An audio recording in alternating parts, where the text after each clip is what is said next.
There's a new 25% management fee on your 8-month bonus. Company policy, he said, pushing the paper across his desk without looking up. I stared at the figure on the page.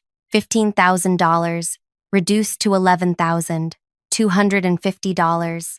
A management fee, I repeated, the words tasting strange. I'd never heard of such a thing in my 4 years with the company. Mr. Larkin finally met my gaze. Yes, Olivia. Management oversees all major projects. This fee reflects that involvement. I held the paper carefully, afraid my trembling fingers would tear it. And when exactly was this policy created? It's always been there, he said, tapping his expensive watch. Just never applied before. Budget constraints. I knew he was lying.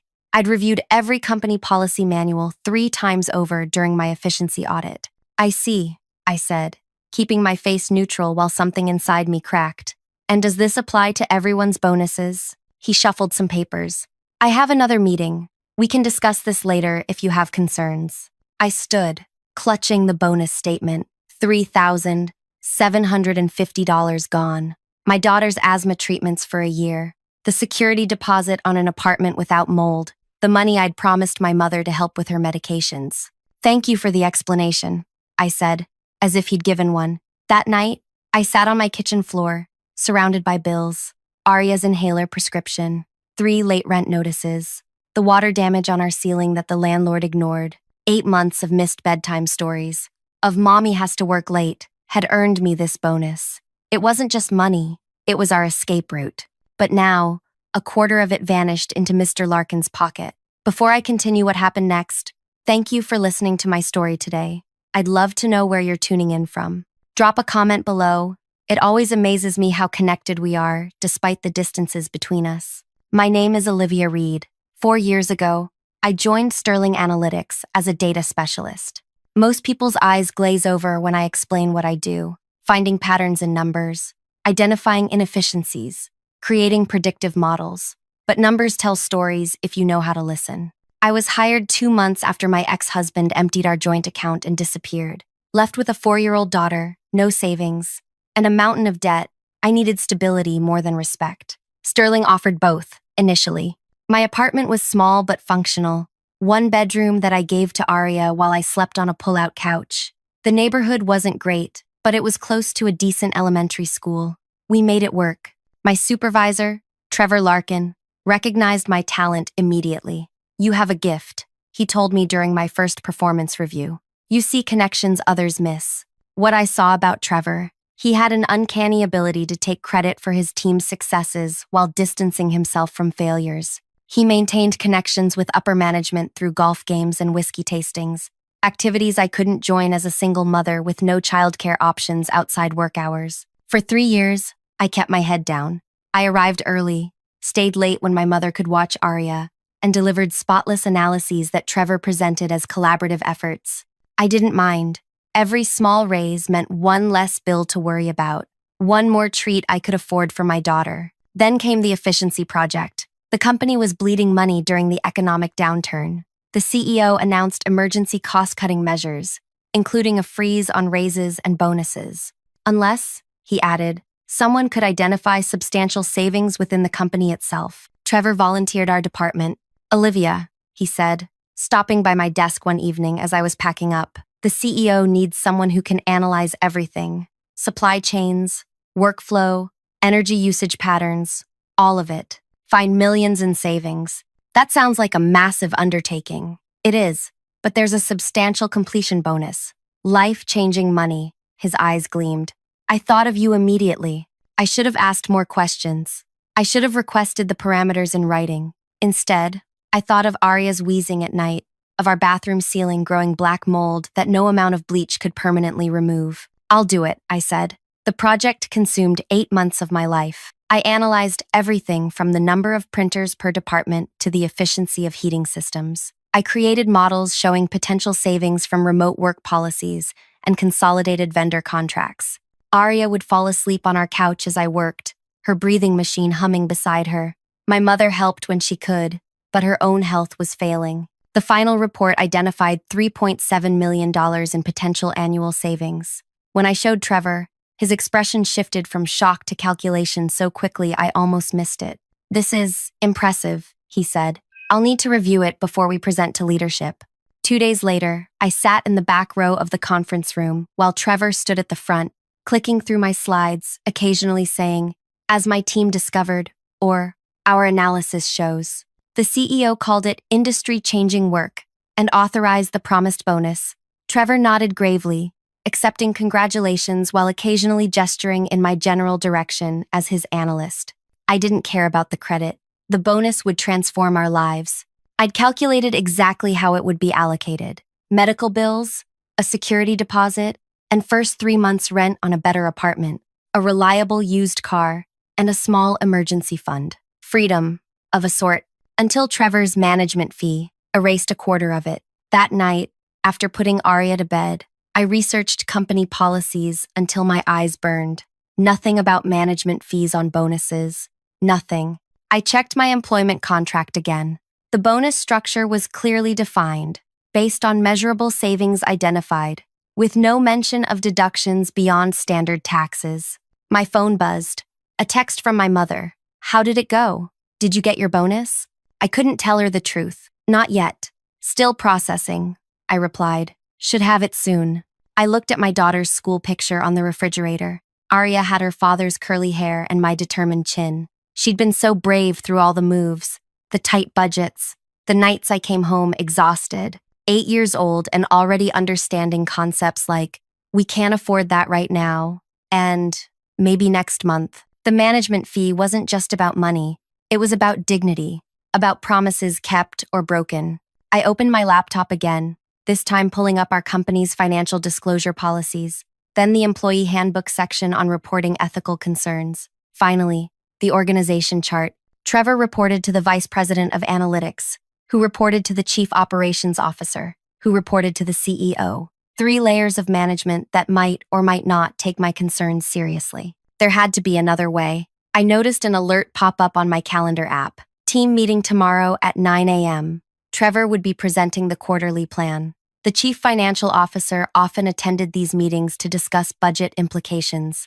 A plan began forming in my mind. The next morning, I stopped by Donut Palace on my way to work and bought 2 dozen assorted pastries, something I'd never done before. The woman behind the counter raised her eyebrows when I requested an extra-large black coffee with the order. "Long night?" she asked. "Long 8 months," I replied. "But maybe things are looking up." I arrived at the office 30 minutes early. Most of my colleagues were already at their desks, surprised when I offered them donuts. "What's the occasion?" asked McKenna, our marketing liaison. "Just grateful for such a supportive team," I said, my smile feeling strange on my face.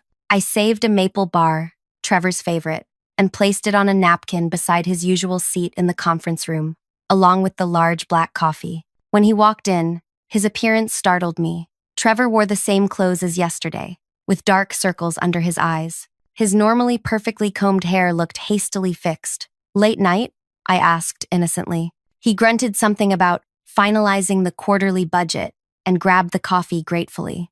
As our colleagues filed in, I noticed Trevor checking his phone repeatedly, his forehead creasing. He seemed distracted, nervous even. "Let's get started," he finally said, standing at the front of the room. "We have a lot to cover. First, the Williams contract." I raised my hand slightly. "Actually, I have a quick question about the new bonus fee structure." His coffee cup froze midway to his lips. "We can address that privately, Olivia. It's just, I'm confused," I continued, looking around the table. "Did everyone else's project bonuses have the 25% management fee too?" Confusion spread across my colleagues' faces. "What management fee?" asked McKenna, our finance coordinator. The door swung open. The CEO walked in with the chief financial officer. "Sorry to interrupt," said the CEO, his tall frame filling the doorway. "Just wanted to personally check on implementing those brilliant cost-saving measures." He nodded at me. "That analysis was remarkable work." Trevor's laugh sounded brittle. "We were just discussing implementation strategies." "Actually," I said softly, "we were discussing the new 25% management fee on project bonuses.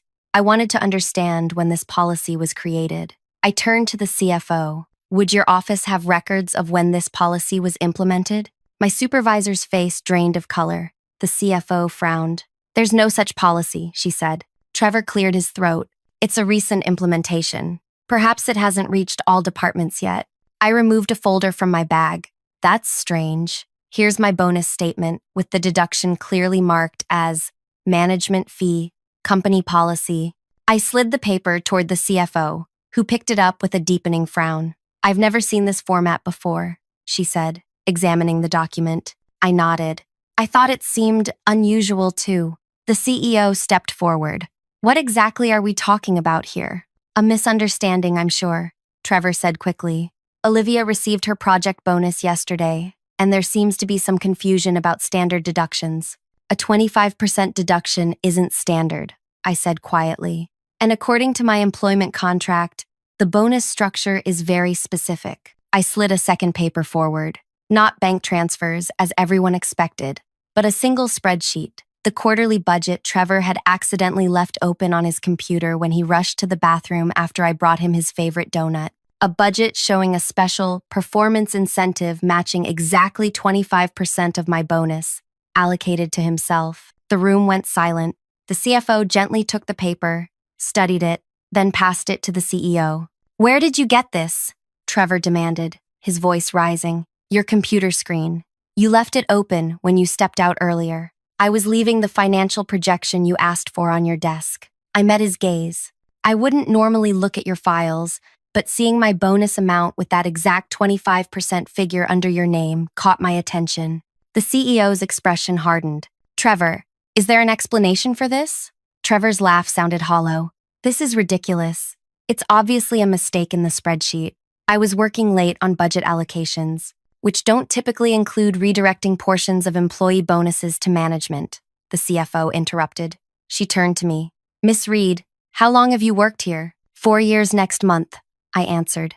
And has this happened before? Deductions from your compensation that seemed unusual? I hesitated. There had been other instances, smaller ones, a promised raise that came through, lower than discussed, a training opportunity that required an administrative fee I later discovered no one else paid. There have been discrepancies, I said carefully. The CEO's jaw tightened. I think we need to continue this conversation in my office. Trevor, please bring all bonus documentation from the past year. Miss Reed, if you'd join us as well. He turned to the rest of the team. Meeting adjourned for now. As everyone filed out, Trevor grabbed my arm. You have no idea what you've done, he hissed. I gently removed his hand. I think I do. My phone buzzed in my pocket, a text from my childcare provider. Arya had another asthma attack at school. They'd given her the rescue inhaler, but she needed to go home.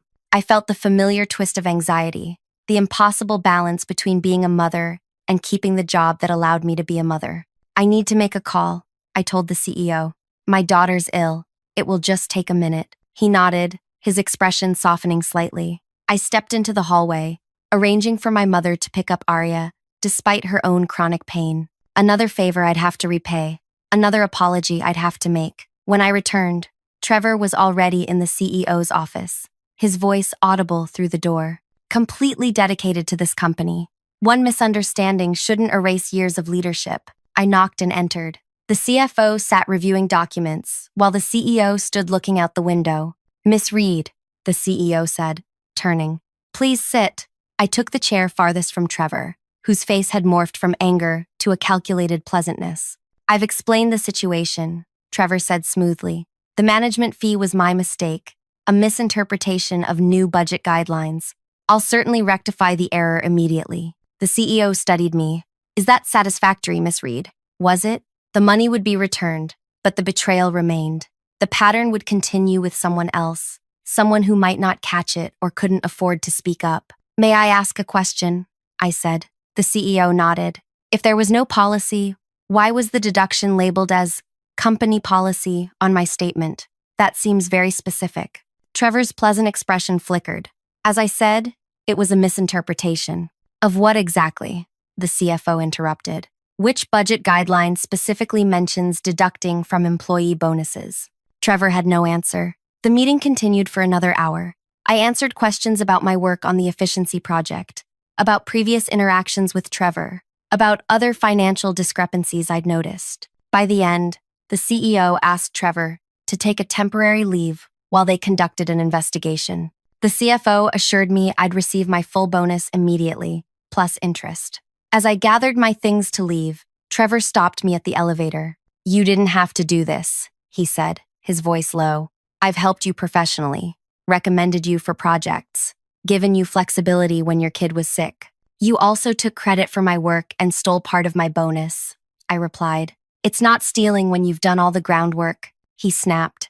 "You think generating those reports was easy? Convincing leadership to approve that level of bonus? I deserved compensation for managing the project. You were already compensated. It's called a salary." The elevator arrived. I stepped in, but Trevor held the door. "You have no idea how this place works," he said. "No idea who I know, who trusts me. This won't end well for you." I thought of all the late nights, the missed bedtime stories, the promises to Arya that things would get better. "It already didn't end well for me," I said as the doors closed between us. When I arrived home that evening, the apartment felt smaller than usual, the water stain on the ceiling more prominent. Arya sat at our tiny kitchen table doing homework, her breathing machine humming beside her. "How are you feeling, sweetheart?" I asked, kissing the top of her head. She shrugged. "Okay, Grandma made mac and cheese." My mother emerged from the bathroom, her movements slow and careful. Her rheumatoid arthritis was flaring again. "You're home early," she said, surprised. "Big day at work," I replied, not ready to explain everything. After Arya went to bed, I told my mother what happened. Her expression shifted from shock to worry. "What if he retaliates? Men like that don't just accept defeat." "The CEO and CFO saw the evidence," I said. "What can he do?" But as the days passed, I discovered exactly what Trevor could do. Subtle things at first. Emails I sent wouldn't reach their recipients. Files I needed for projects disappeared from shared drives. Colleagues who normally chatted with me at lunch suddenly found reasons to eat at their desks. A week after the meeting, the vice president of analytics, Trevor's direct superior and longtime golf buddy, called me into his office.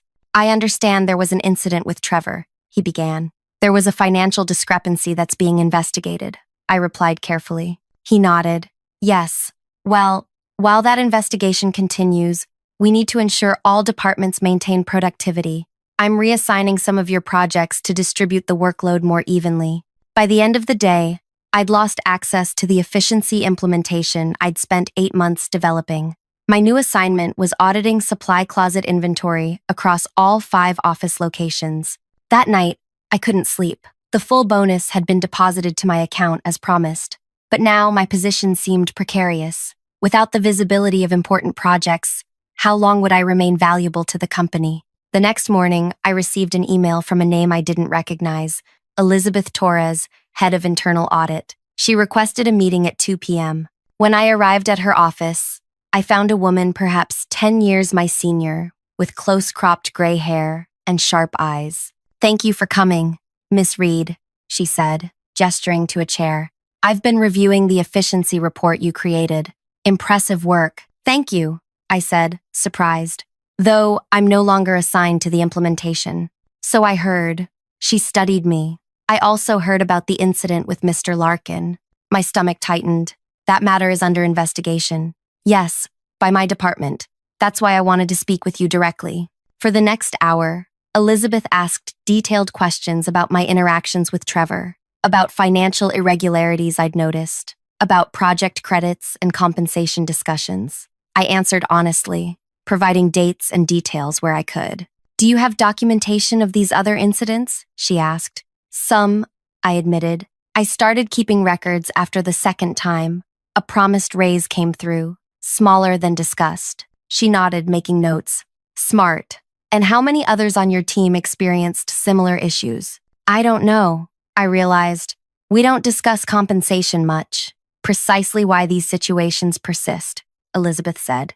"Isolation is a powerful tool." As our meeting concluded, she handed me her card. "If you remember anything else, or if you experience any form of retaliation, contact me directly." "Retaliation? Isn't that already happening with my project reassignment?" Elizabeth's expression remained neutral. "Document everything. Forward me any relevant communications." Over the next 2 weeks, I did exactly that. The supply closet inventory expanded to include creating a new cataloging system. My performance metrics were suddenly reviewed daily rather than quarterly. Meeting invitations arrived with impossible timing. Scheduled during Arya's doctor appointments or school conferences, I'd requested off months in advance. Each incident went into a detailed log. Each questionable email was forwarded to Elizabeth. Meanwhile, Trevor returned from his temporary leave with a written warning, but otherwise unscathed. The vice president publicly welcomed him back, praising his invaluable leadership during challenging times. Trevor didn't speak to me directly, but I felt his influence everywhere. Projects I should have been consulted on proceeded without my input. Information reached me last, if at all. Even the woman who cleaned our office stopped emptying my trash bin. "You should start looking for another job," my mother advised as I vented my frustration one evening. "They're freezing you out." "Maybe," I admitted, "but something doesn't add up. Why bring him back at all if they found evidence of financial impropriety?" "Politics," she said simply. "Connections matter more than conduct." She wasn't wrong. Trevor's golf games with the VP and weekend fishing trips with board members had created a safety net I couldn't match. A single mother with asthmatic child couldn't build relationships over scotch and cigars, but I could build something else. I returned to the efficiency report, the complete version still saved on my personal drive. For 8 months, I'd analyzed every aspect of company operations. I'd examined every budget, every expense account, every vendor contract. I knew which departments ran efficiently and which hemorrhaged money through mismanagement or outdated processes. I also knew exactly where to look for patterns of financial irregularities. Starting that night after Arya went to bed, I began a new analysis. Not of company efficiency, but of Trevor Larkin's 4 years as department head. Every project budget he'd controlled, every bonus allocation, every expense report, information scattered across dozens of systems, but connected by tiny threads I could follow if I looked carefully enough. 3 days into my investigation, Elizabeth Torres called. "The internal audit is complete," she said without preamble. "The results are interesting. Can you meet tomorrow morning?" "What time?" I asked. 7 a.m., before most people arrive. When we hung up, I stared at my computer screen, at the spreadsheet I'd been building, at patterns emerging that went far beyond a single bonus deduction. I saved my work, encrypted the file, and backed it up to 3 different locations.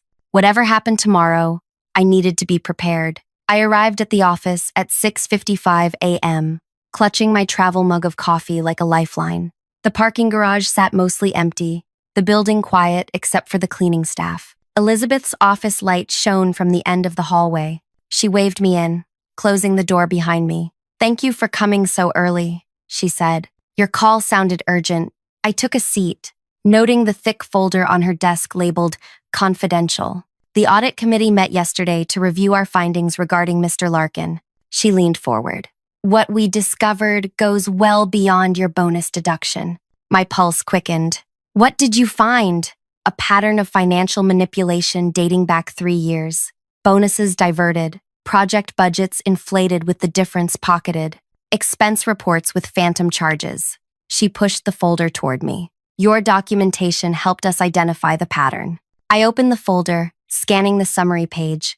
The total amount misappropriated exceeded $170,000. "Why are you showing me this?" I asked. "Because despite this evidence, the executive team is hesitating to take action." Her expression hardened. "The vice president is arguing for a private reprimand and repayment plan. No termination, no legal consequences. The injustice of it burned. Because of his connections." She nodded. "The VP claims pursuing this could damage company reputation. He's pushing to handle it discreetly, meaning everyone else still suffers while Trevor gets protected." "Precisely." Elizabeth studied me. "However, the CEO isn't entirely convinced by this approach. He's requested a special meeting tomorrow with the executive team. Trevor will present the quarterly strategy, including implementation of your efficiency plan." "Which I've been removed from," I reminded her. "Yes, officially." She slid another document across the desk. "But as head of internal audit, I need someone to verify certain financial projections in that presentation. Someone who understands the complete efficiency framework." The document was a temporary authorization returning my system access for 24 hours. "This seems," I hesitated, "necessary for a thorough audit," she finished. "Nothing more." I took the authorization, And what exactly should I be verifying? Everything, Miss Reed, particularly the projected savings figures for next quarter. I left her office, understanding the unspoken message. The audit had uncovered Trevor's pattern, but some executives wanted to protect him. Tomorrow's meeting represented a crossroads: continue the protection or expose the truth. And I now had access to verify exactly what Trevor planned to present. I spent that day reviewing the implementation plan for my efficiency recommendations. As expected, Trevor had modified several key components. He delayed the most impactful changes, diluted others, and entirely removed some that affected departments led by his allies. The modified plan would achieve barely 40% of the projected savings. That evening, I prepared 2 documents. The first contained my analysis of Trevor's implementation plan, highlighting the deviations from the original recommendations and their financial impact. The second document was different. For 3 nights, I'd been tracking Trevor's pattern of financial manipulation, not just what the audit found, but connections they might have missed. Projects where numbers changed between proposal and implementation. Team members whose bonuses didn't match their documented performance metrics. Budget allocations that shifted mysteriously between approval and execution. By midnight, I had a comprehensive record of every questionable financial decision in Trevor's department for the past 4 years. Not just the $170,000 the audit identified, but nearly $290,000 in total. I saved both files to a flash drive and finally went to bed. The next morning, I dressed with unusual care. A dark blue dress I'd bought on clearance last year but never worn. Small earrings my mother had given me for my 30th birthday. Battle armor of a sort. Arya noticed immediately. "You look pretty, Mom." "Thank you, sweetheart." I helped her pack her backpack. "Grandma will pick you up from school today, okay? I might be working late." She nodded, used to this routine. "Will we move soon? To the house with the yellow room?" The question caught me off guard. I'd shown her pictures of apartments in better neighborhoods, including one with a small yellow bedroom she'd immediately claimed as hers. "I'm working on it," I promised. "Things might change soon." At work, I reviewed Trevor's presentation once more. The executive meeting was scheduled for 2 p.m. At 1:30, Elizabeth walked past my desk, nodding slightly. At 1:45, I took the elevator to the executive floor. Flash drive in my pocket, the conference room door stood open. Executives already gathering inside. The CEO noticed me first. "Miss Reed, can I help you?" "I was asked to provide some financial verification for today's presentation," I explained. "For the efficiency implementation discussion." He looked surprised but nodded. "Of course. We'll be addressing that portion around 2:30. I took a seat in the back corner, opening my laptop. Trevor entered minutes later, faltering slightly when he saw me, but quickly recovering. The vice president followed, frowning in my direction. "Why is Miss Reed here?" he asked the CEO quietly, but not quietly enough. "Financial verification," the CEO replied.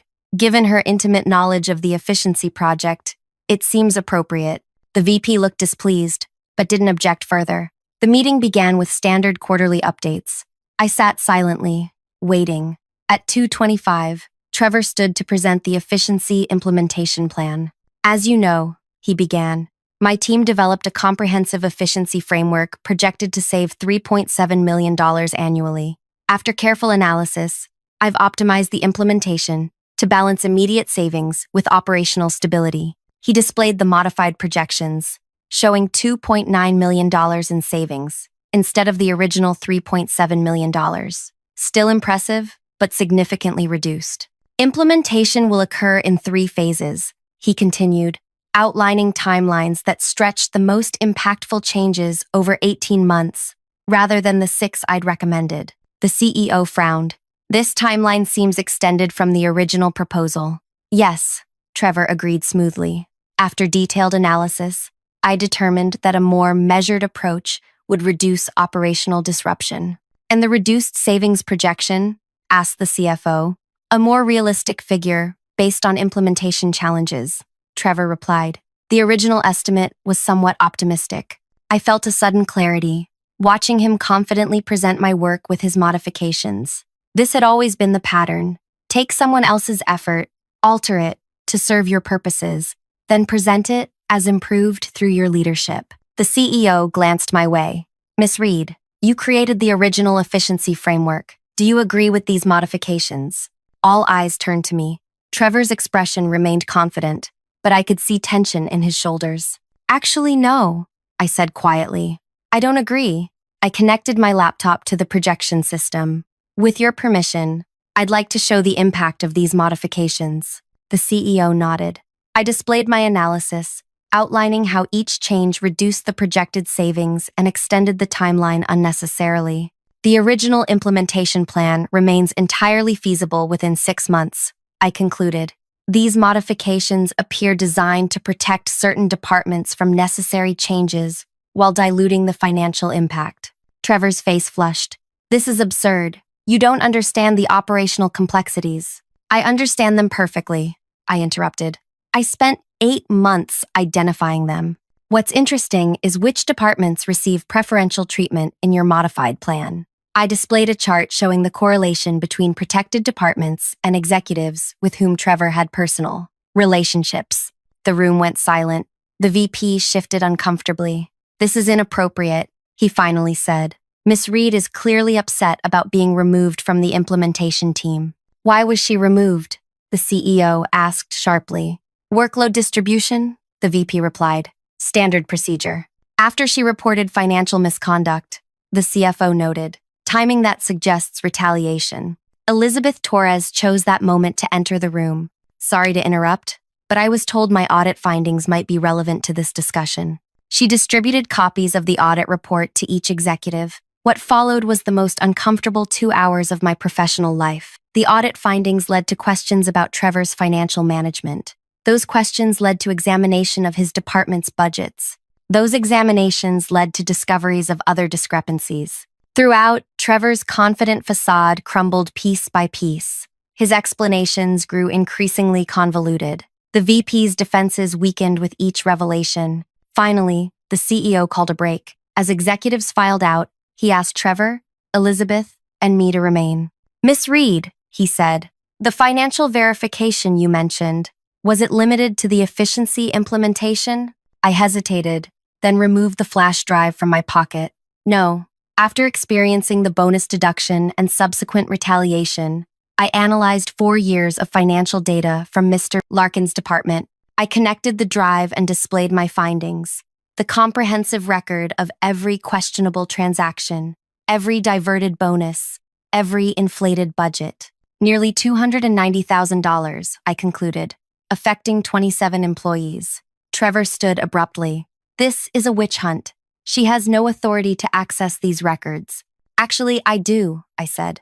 These are all projects I worked on, reports I generated, team members whose performance I evaluated. I simply connected information already available to me. The CEO's expression had grown progressively darker. Trevor, wait outside. After he left, the CEO turned to me. You've been very thorough, Miss Reed. I'm good with patterns, I said simply. 3 weeks later, I signed mortgage papers on a small house in a clean school district with good air quality. My daughter's new bedroom had yellow walls she helped paint herself. The aftermath at work unfolded quickly. Trevor was terminated immediately. The VP resigned the following week. The company filed insurance claims for the misappropriated funds and began the process of repaying affected employees. I received my full bonus plus compensation for the raised discrepancies Trevor had engineered over years. The amount was substantial, enough for a down payment on the modest house I'd never imagined owning. The CEO created a new position for me, Director of Operational Accountability, leading a team of 3 analysts. My first task was implementing the original efficiency plan, which ultimately exceeded the projected savings. Sometimes when Arya is sleeping, I sit in our small backyard and think about choices. Trevor lost everything, his job, his reputation, and possibly his freedom after the financial audit led to a criminal investigation, revealing a pattern going back much further than his time at our company. I never wanted to destroy anyone. I just wanted what was rightfully earned. I wanted my daughter to breathe easily in a home without mold. I wanted to answer her questions about money without that knot of anxiety in my chest. Power corrupts when it operates without accountability. Trevor believed his connections protected him from consequences. The VP thought company hierarchy outweighed company ethics. They were both wrong. My revenge wasn't crafty or complex.